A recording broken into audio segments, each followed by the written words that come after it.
Selamat datang kembali di sesi pendalaman kita. Hari ini kita agak spesifik nih. Kita bakal fokus ke bab 10 dari buku The Art of Reading Minds. Isinya menarik banget soal cara menanam dan ya memicu kondisi emosi tertentu. Pakai teknik yang namanya jangkar atau anchor. Pernah nggak sih Anda lagi biasa aja, just tiba-tiba dengar lagu tertentu, atau nyium bau parfum, langsung keingat masa lalu, atau jadi seneng, sedih gitu? Nah, buku ini bilang itu bisa jadi kerjaannya si jangkar emosional ini.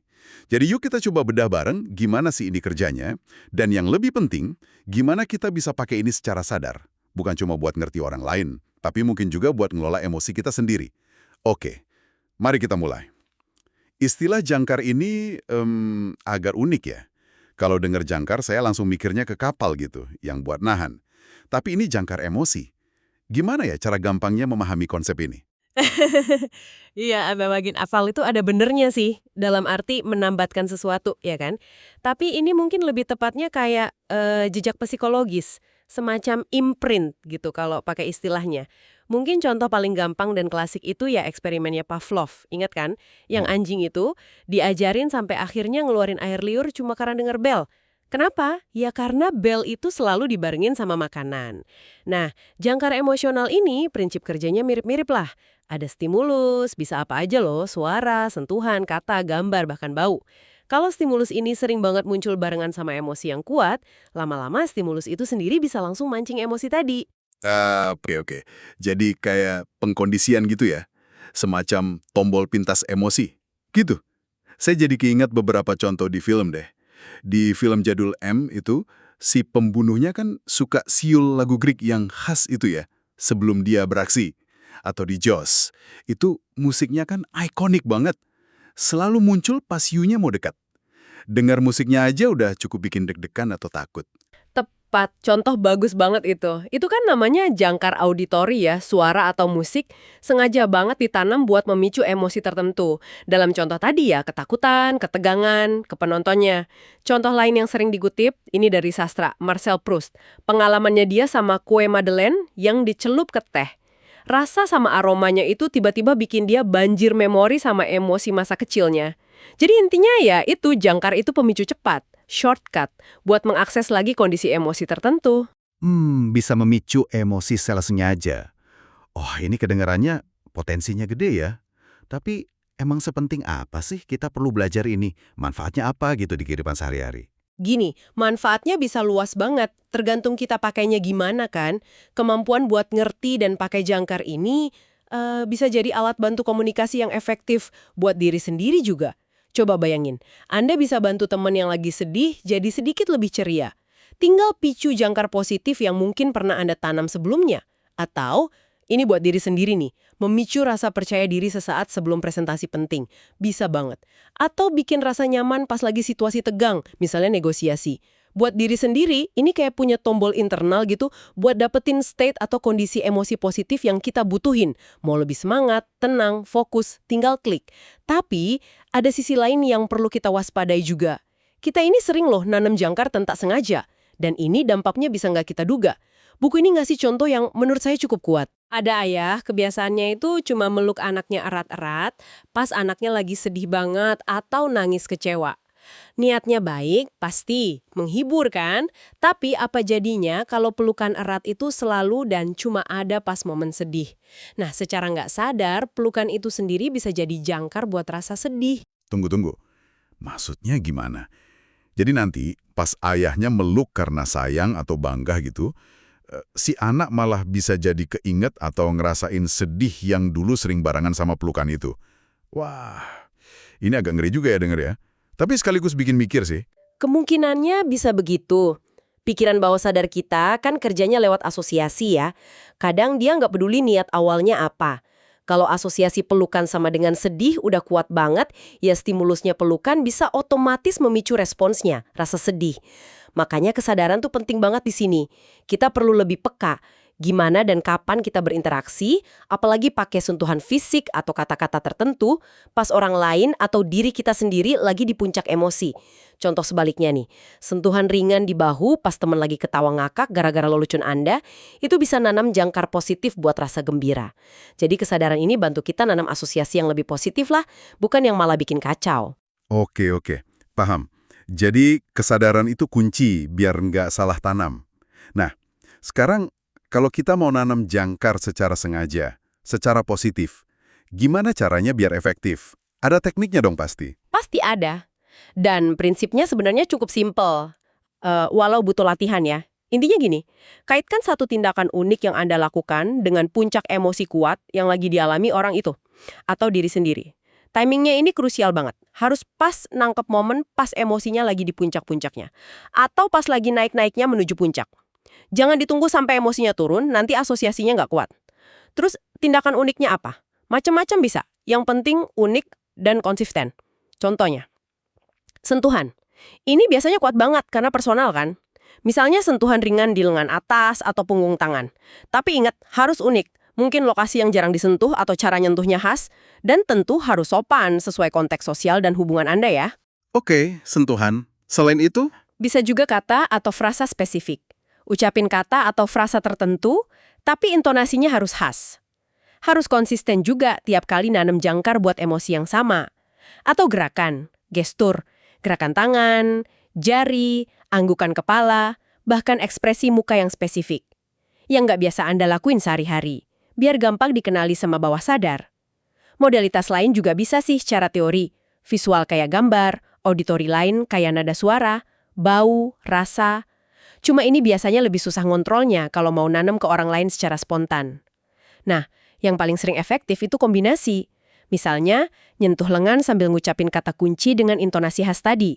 Jangkarnya jadi makin kuat, makin jelas. Jadi stimulusnya harus unik, beda dari biasanya. Timingnya pas di puncak emosi, terus konsisten. Pakai jangkar yang sama buat emosi yang sama. Gitu ya.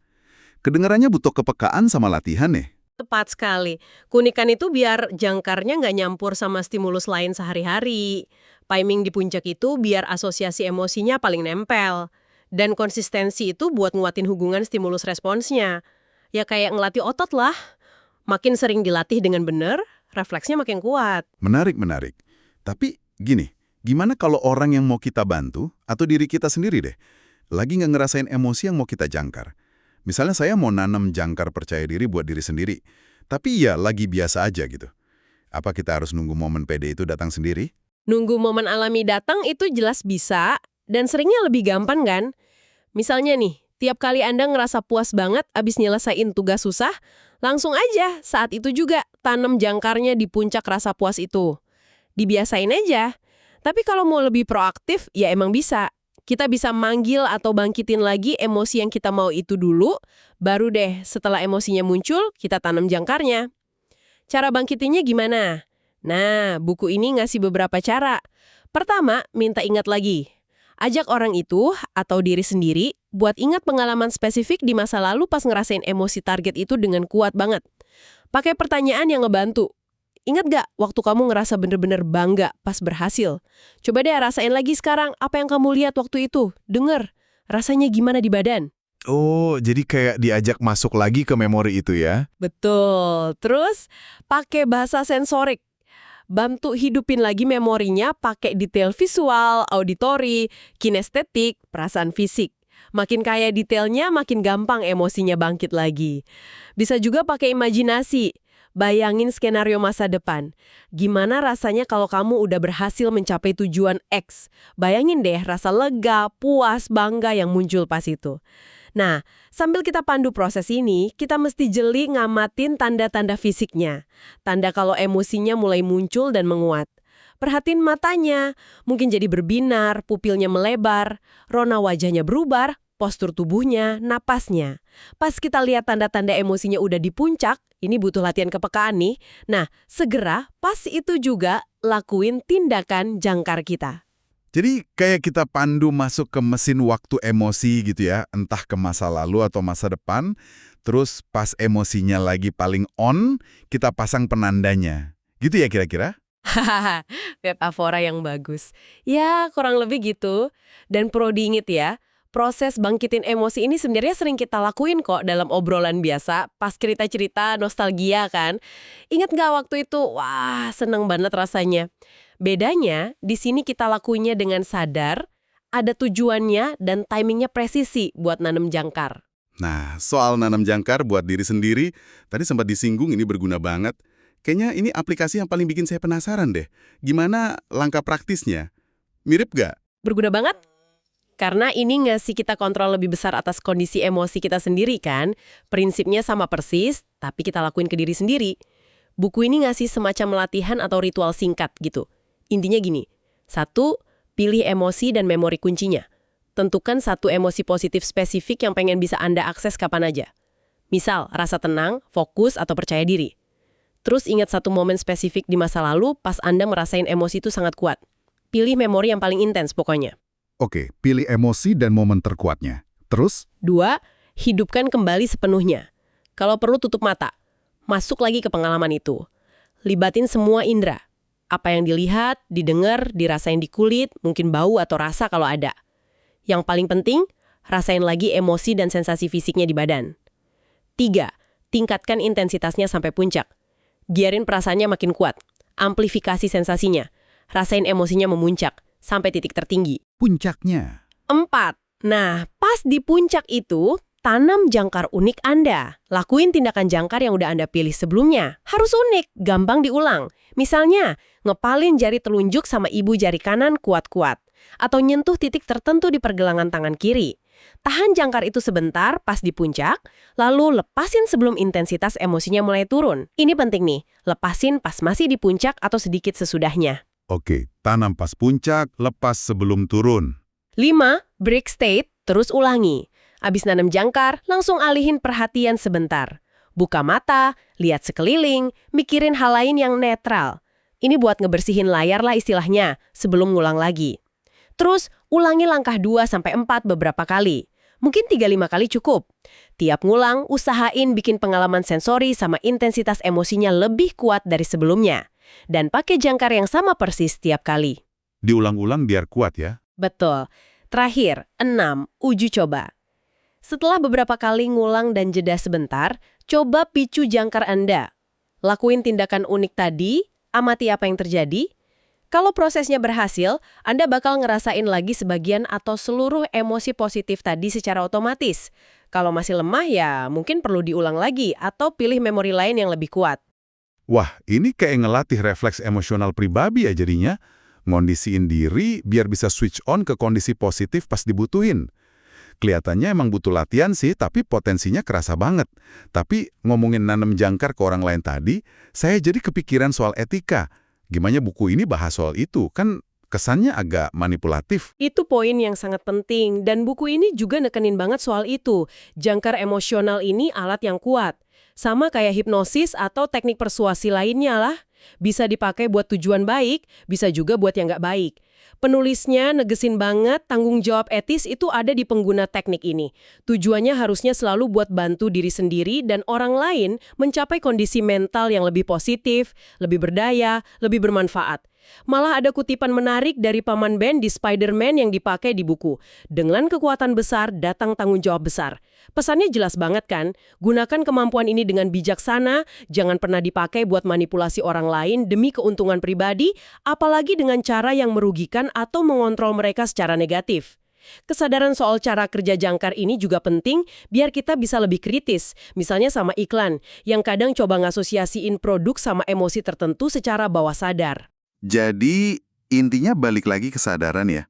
Sadar pas kita mau pakai, sadar juga pas mungkin kita yang dijangkari. Makin paham mekanismenya, makin bisa kita pakai secara positif dan gak gampang kena pengaruh negatif gitu. Persis, kesadaran itu pertahanan sekaligus pemberdayaan. Paham cara kerjanya itu ngasih kita pilihan, mau pakai buat kebaikan atau sekadar menyadari aja pengaruhnya dalam interaksi sehari-hari kita. Baiklah, rasanya udah cukup dalam nih kita kupas bab 10 ini. Kita jadi lebih paham ya, kalau jangkar emosional itu intinya hubungan kuat antara pemicu atau stimulus dengan respons emosi tertentu. Terbentuknya ya lewat asosiasi. Kita juga jadi tahu kalau ini bisa ditanam dan dipicu secara sadar. Buat diri sendiri bisa, buat orang lain juga bisa.